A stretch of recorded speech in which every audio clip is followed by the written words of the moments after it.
या राजकीय बातम्यांचा आढावा घ्यायचाच आहे, मात्र एक महत्त्वाची बातमी आयएस अधिकारी पूजा खेडकर संदर्भातली आहे। मातोश्री मनोरमा खेडकर यांच्या अडचणीत आता वाढ होण्याची शक्यता आहे। पुणे जिल्ह्यातील मुळशी तालुक्यात मनोरमा खेडकर यांनी हातात रिव्हॉल्वर घेऊन पिस्तूल घेऊन शेतकऱ्यांना धमकवल्याचा व्हिडिओ आता व्हायरल होतोय। मनोरमा खेडकर यांच्या या व्हिडिओची तपासणी होतीये। पुणे ग्रामीण पोलीस या व्हिडिओची तपासणी करणार आहेत अशी विश्वसनीय सूत्रांनी साम टीव्हीला माहिती दिली आहे। अधिक माहिती जाणून घेणार आहोत। आमचे प्रतिनिधी अक्षय बडवे सध्या आपल्या संपर्कात आहेत। अक्षय, व्हिडिओ नेमका कधीचा आहे, आता याची चौकशी केली जाणार आहे का आणि काय कारवाई होणार आहे? निश्चितपणाने मनोरमा खेडकर या पूजा खेडकर यांच्या मातोश्री आहे आणि काल त्यांच्या बंगल्याबाहेरचा एक व्हिडिओ सोशल मीडियावर व्हायरल झाला होता आणि आज पुन्हा एक मुळशी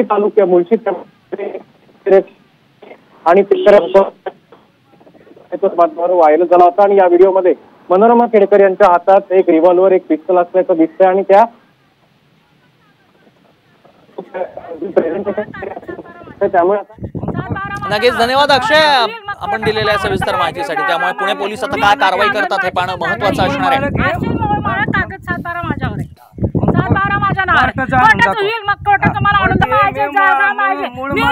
माझी पण जागा